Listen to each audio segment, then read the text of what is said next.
Hello and welcome to Strictly Game Boy, the podcast with 20 hours of battery life. I'm your host Clay, and today I'm joined by my co-host Brian. How's it going, Brian? Brian? Oh, snap. He's not here. No Brian. It's just me today, trying something a little bit different. Just wanted to give you guys a heads up right at the top of the show here. June and July is a bit of a transitional period for me and Brian. I am getting ready to move to a different state, and Brian is in the process of getting married at the end of the month. And so just to help make sure that there's not any huge lapse in episodes, I took it upon myself to record, I don't know how many, at least one, if not a couple, maybe even more, just mini episodes where it's just me, unfortunately no Brian, and just kind of talking through a couple games. Now these episodes are going to obviously be a little bit shorter. I'm just going to be talking about the games and my experiences with them, so view it more as like a first impressions than an actual in-depth let's look at all of this. And obviously there's not going to be a lot of conversation back and forth because it's just me. And so just hopefully you still find this interesting and entertaining to listen to. These games that we are covering will not necessarily be like if I cover this game today that me and Brian couldn't come back and talk about it later. And so so I figured I would give my thoughts, and then maybe if we wanted to, we could circle back around later and talk about them with Brian here. So, yes, guys, today hopefully will be a good episode. I found this game and thought it would be a really cool one to cover. So, guys, today we're going to be taking a look at Balloon Kid. Here we go.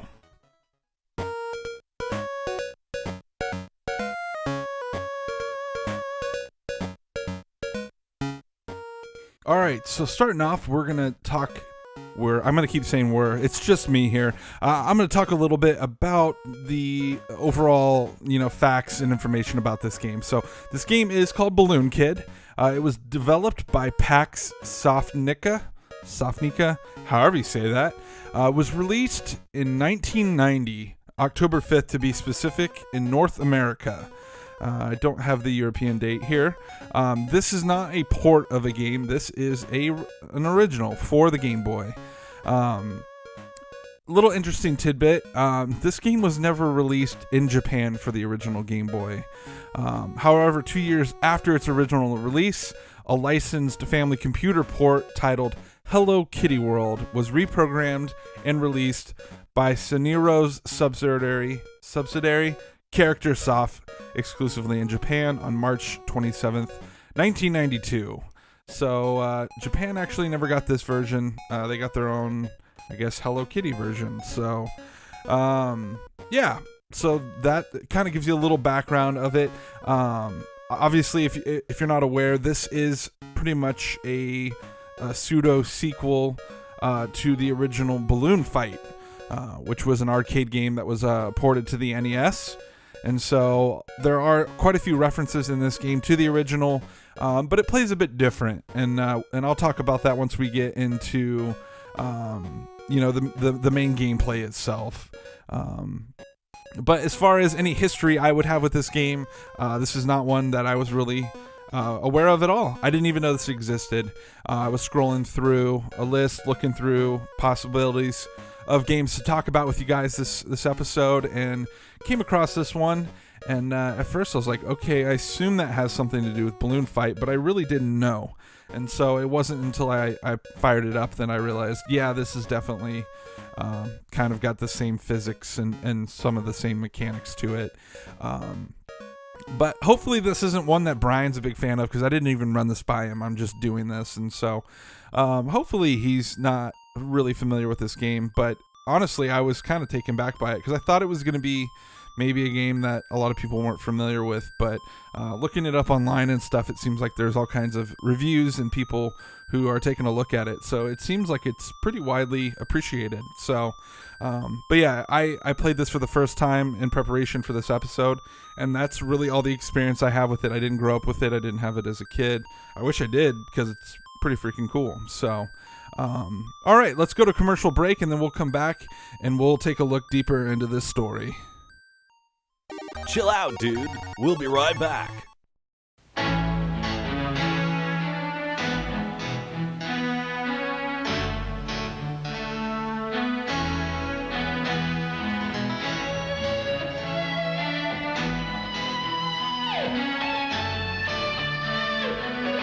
You don't stop playing because you get old. But you could get old if you stop playing.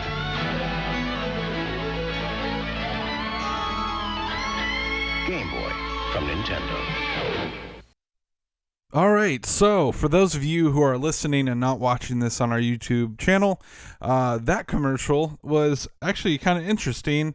Probably not the most entertaining for a kid who may be sitting at home, on Saturday morning watching cartoons and that comes on. But yeah, basically for those that couldn't tell from watching it, basically the whole thing, it's pretty cheesy, but it basically shows 3 or 4 different grown-up adult males, oddly no females, playing the Game Boy in the workplace, more or less.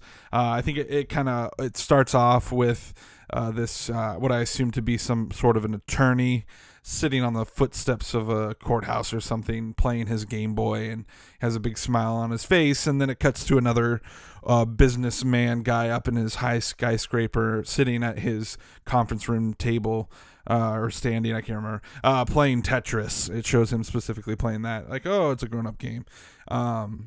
And then I think the last one is a guy, looks to be a contractor, and he's playing his Game Boy, and he's standing up, and he's like really getting into it, and like really playing intensely with it. And so basically this was a commercial, I assumed, promoting it towards older people, maybe not so much kids, but grown-ups who they're, Nintendo's like, hey, you could totally still play this. You don't have to just be a grown-up. You can have games. And so, I don't know. I feel like that resonates a lot more nowadays than it used to. I mean, if you look at Nintendo and the way that they first were pushing the Switch, it wasn't really geared towards kids. It was more maybe even younger than this commercial, but someone more my age. And so, it's interesting to see kind of how they shift the demographic. That one commercial we played a couple of episodes ago, the arcade classic one, was kind of pushing, it felt like, older ages too. And so I don't know how successful the Game Boy was for the older demographic compared to kids back then. I've never looked that up, but I thought it was interesting. Also, the music in that commercial is just real good stuff. It's just that cheesy guitar solo, and then it also has like weird like stringed like, so it's this mixture of sophistication at the beginning, and then all of a sudden this like rock and roll cool man guitar comes in, and all of a sudden, so it's like the music is kind of this mix of what they're kind of trying to get at, where we have these sophisticated dudes with real grown-up jobs, but also at the same time we also have the the kid side of them coming out. And so I don't know, it's kind of neat for a cheesy, short, not very well remembered commercial. It was interesting nonetheless.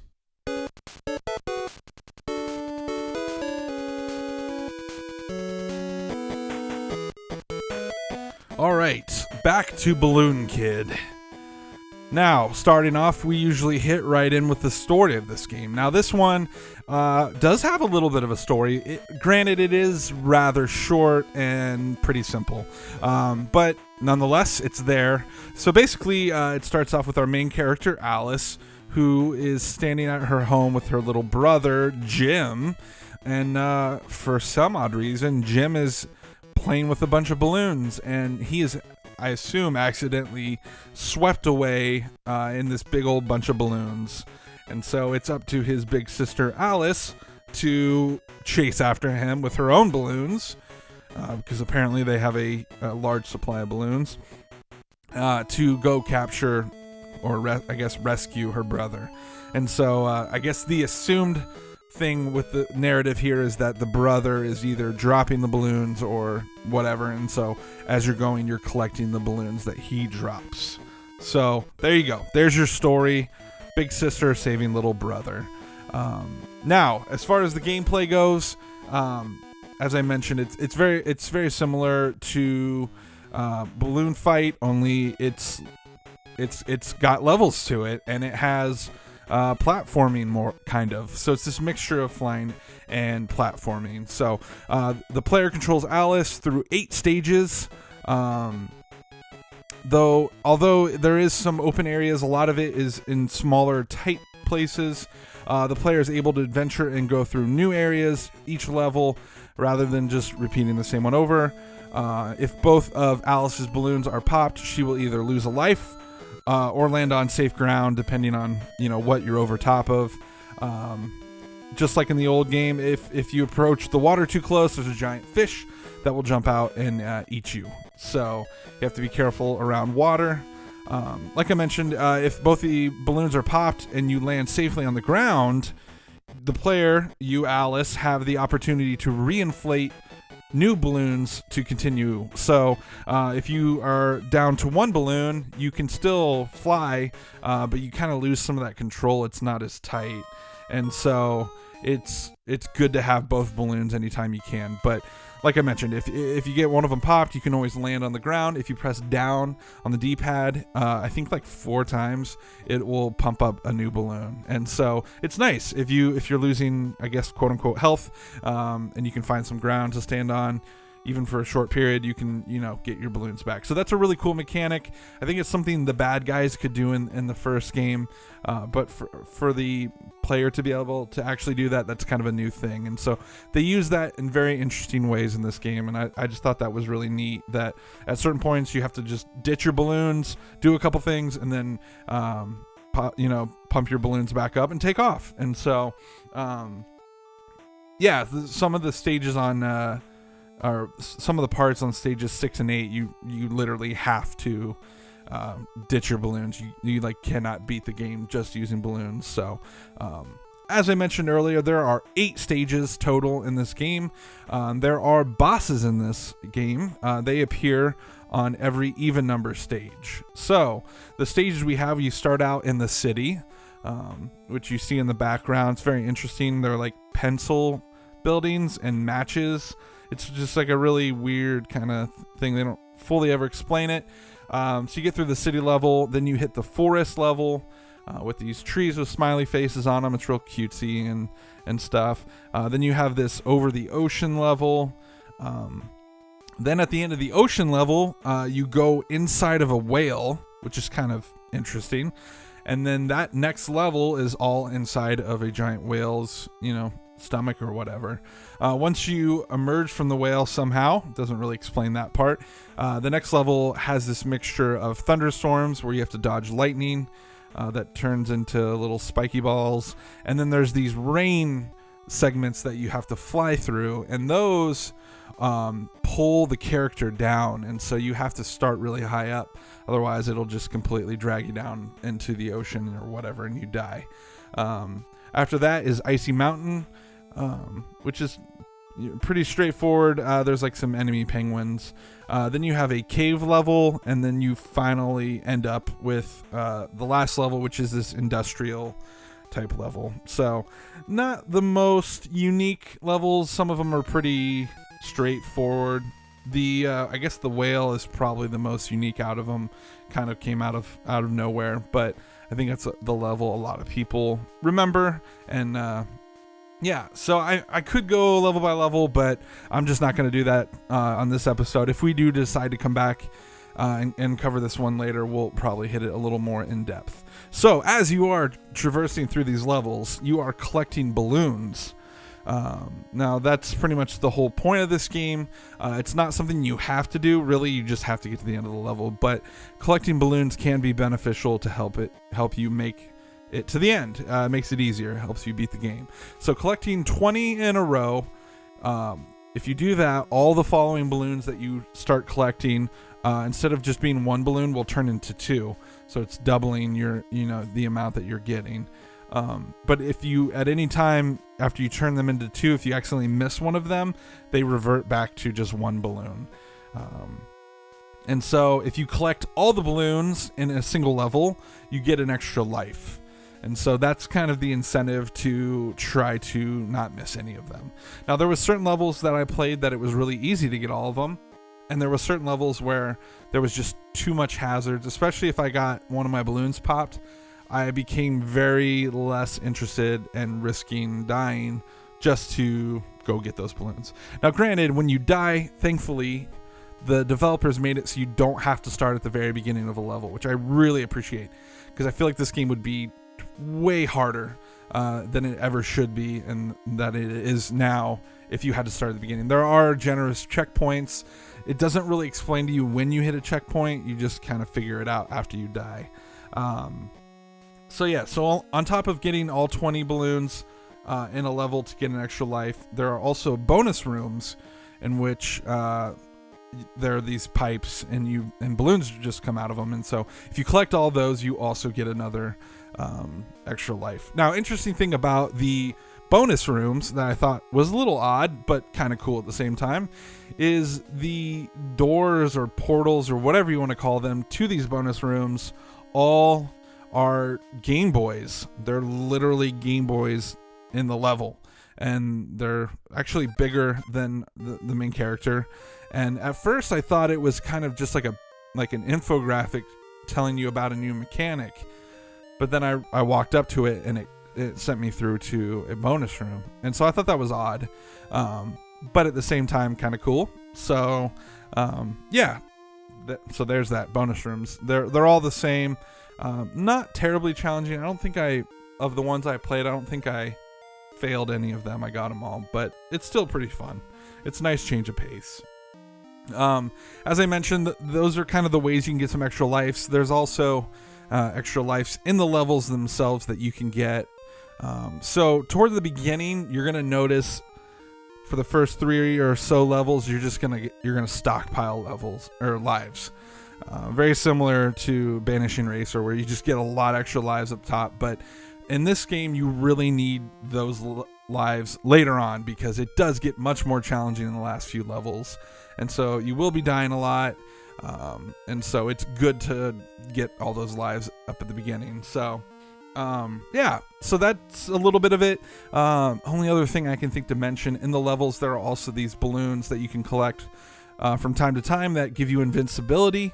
And and it's actually a pretty long time of invincibility, which I was kind of surprised by. But it speeds up how fast you're going. And so, you're able to basically power through any bad guys, and it's kind of cool. It's interesting that it goes faster though, because that makes it more difficult to get everything, and so it's a mixture of you're invincible, but you're also moving twice as fast almost. That's it in a nutshell. The fact that you can go from flying to literally, walking on the ground and jumping around is a really interesting mechanic, and I think it works really well. In fact, it's cool how in control you feel when you're on the ground, and then once you get in the air, obviously with how Balloon Fight is, you're not as in control. And so really any time I could get my feet on the ground, I would do it, just to kind of get my bearings and maybe slow things down a little bit. I've never been super good at like Balloon Fight or Joust or whatever, but this game really, it helps you kind of hone that craft a little bit, because at the beginning it's a little iffy, but as you get through a couple levels, you start finding yourself being able to do things that maybe you weren't able to do at the beginning. So there's a nice curve there where I felt like I was getting better along with the game. So that is the main mode. I forget what it's called, because when you start out the game, you have some different options. So it's yes, so that's the first mode. The next mode or option you have to playing, other than just the main story mode, is called Balloon Trip mode. Balloon Trip mode involves Alice traveling through an endless stage and attempting to travel the furthest distance possible without sinking or getting struck down by a spark. There's sparks everywhere. The aim of this mode is to beat the previous high score, or the default high score of 25,000, and receive a rank 1 out of 50. There's different rankings basically. So it's very similar to Balloon Trip mode from the original Balloon Fight game. Grabbing balloons along the way can also increase the score and reduce the rank. The ranking system starts at 50 and gradually decreases in constant score intervals starting from 49 depending on the high score. Unfortunately, the high score doesn't save in Balloon Kid when you power off your game, which is kind of unfortunate, but I guess you probably know battery. So oddly enough, the stage itself is actually not infinite, as flying for a long enough distance will actually bring you to an end of the level, which is basically just a kill screen, of sorts. It's pretty much impossible to reach it without using some sort of cheat code or game alterations, but I thought it was interesting when I was looking it up that there actually is an end to it, but it's basically a kill screen. Thirdly, there is one other option mode that you can play, which is a versus mode. It does require a link cable and another balloon fight game to be able to use, as was the case with pretty much everything on the Game Boy in Versus. Basically, in Versus play mode, player 1 controls Alice and player 2 controls Sam, who is Alice's rival. The player who gathers the most balloons in 3 rounds wins. It's very similar to, Joust or some of the balloon fight stuff. So, pretty straightforward there. So that's, in a nutshell, kind of the gameplay of it all. Moving on, visuals. Now, visually, this game is relatively straightforward. It's not a bad-looking game. There's not a ton of sprite work going on, which really isn't a bad thing. It's rather simplistic, I would say. The main character, Alice, she's a girl. She's wearing a dress and she has like pigtails. It all kind of meshes together on her head, so it kind of looks to me almost like she's got like some sort of like headpiece on over top. I don't know what you would even call that, like a bandana or something on her head, but I guess that's supposed to be her hair. The backgrounds have some detail to them, but for the most part I think they try to keep them relatively basic, with little accents here and here. Like the forest is not tree to tree all the way to the end. They put a tree here and there, and then the rest is background, and then every now and then there'll be clouds and then once you get into the caves and stuff, it's a little different. But I think for the most part they tried really hard to not fill the background too much, because you're already dodging a lot of bad guys and enemies and such, and so I think they're trying their hardest to make it very easy to see Alice as you're playing through this and not be overwhelmed with everything. So yeah, overall pretty good. The enemy sprites are probably some of the more impressive parts of the game, just visually what they look like. The bosses look relatively good. So yeah, it's not the most visually challenging game, I guess. It's not purposely trying to be the most visually brilliant thing out there, I guess. So for what it is, it works. You can see everything well on the Game Boy, and even if you can add a little color to it, I think it looks really good still. So yeah, unfortunately I'm struggling to really come up with anything else that like overly blew my mind with it, but I mean, it works. There's a little pumping animation when you're trying to pump up your balloons, and so what it does well. Now, audio-wise, on the other hand, I guess I have a little bit more to say, because I really do feel like the music in this game is pretty dang good. And there's one big reason to that. That's because our boy, Hip Tanaka, also known as Hirokazu Tanaka, is the composer of this game.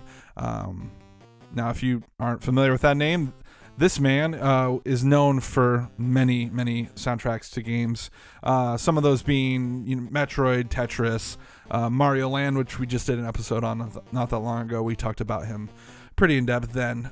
So yeah, just a quality composer, which is interesting that this isn't even really a mainline Nintendo made game. And so the fact that he worked on that, and I don't know, maybe he worked outside of Nintendo a lot. I'm really not sure. But yeah, just really overall pretty dang good. Some songs are better than others. The level 1 song is really catchy, and I it almost feels like they always put the best song on level 1. I don't know if that's true, or if it's just that I play level 1 of games more than any other level, so it's always more in my head. But yeah, it's just really good.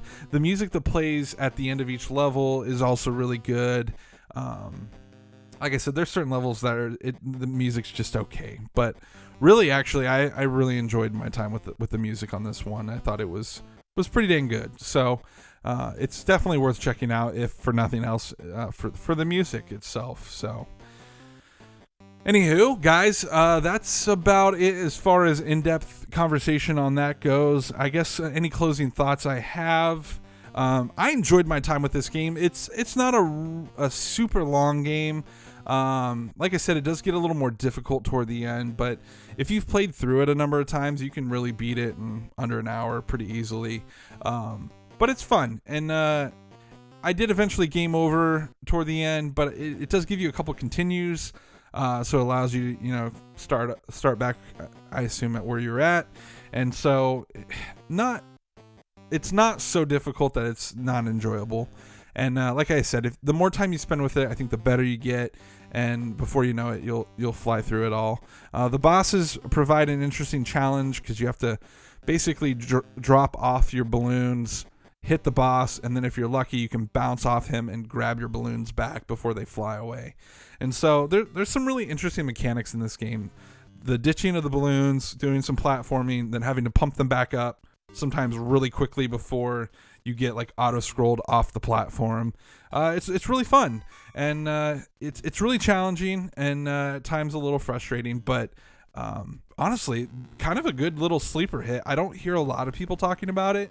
Like I said, there are a lot of people on YouTube who love it and have done reviews on it, so it's out there. But this one was kind of a sleeper hit for me. I just wasn't really familiar with it.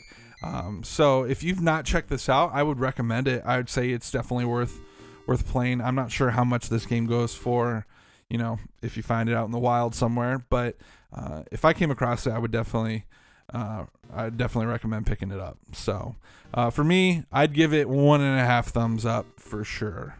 And now it's time for this week's song of the week.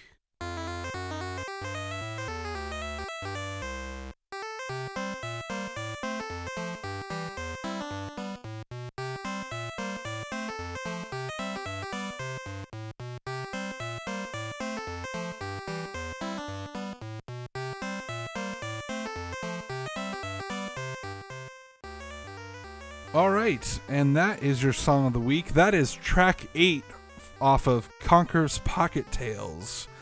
That song was created by Evelyn Novakovic. Hope I said that right. Yeah, Conker's Pocket Tales is a not very well-known game. A lot of people forget that it exists for whatever reason. Conker was not as popular back when this released. He had yet to have his Bad Fur Day, and so a lot less people know about this game. But this is a game that I own, and I do have a special place in my heart for. I know a lot of people don't like it because it's not adult themed and blah. Don't get me started on that. But it is a good game, and it's really overlooked. And so we are most definitely going to cover this on the show someday. And I just figured I'd give it a little love now since we're sitting here. But yeah, this is just a good little happy, upbeat song. I was scrolling through all the songs in this game, and there really is a wide variety of emotions and different styled music. But this kind of has that happy, rare banjo kind of Donkey Kong vibe to it. And I figured, what the heck, Conker doesn't necessarily get all of the love for its music at times, and I think Evelyn did a really good job with the soundtrack on this one, especially for using the Game Boy palette. So, yeah, I just wanted to give a little shout out to some Pocket Tales. Well, guys, that is it for this week's episode. Thank you so much for joining. Like I said, sorry it's a little bit shorter, but I've never done a podcast by myself before, so this is new to me. Hopefully this has been relatively entertaining and yeah, if you guys haven't checked this game out, I really highly recommend checking out Balloon Kid. I think it's awesome. So it's been a fun one to talk about, and maybe one of these days Brian can join me and we'll really get into the nitty-gritty of this episode. Until then, guys, if you want to find out more of our episodes, you can head to www.thenintendovillage.com, where all of our episodes are at. We're also on the YouTube page for the Nintendo Village as well. So if you would like to watch our episodes where we have gameplay, we show the commercials that we talk about, you can find all of that on our YouTube page. Check it out, like, subscribe, all that good stuff. We're also on iTunes if you're listening there. That's where you can find us. Until next time, guys, continue playing those Game Boys. Don't let the old Game Boy die. Keep it alive. All right, guys, we'll see you later. Thanks for listening to Strictly Game Boy.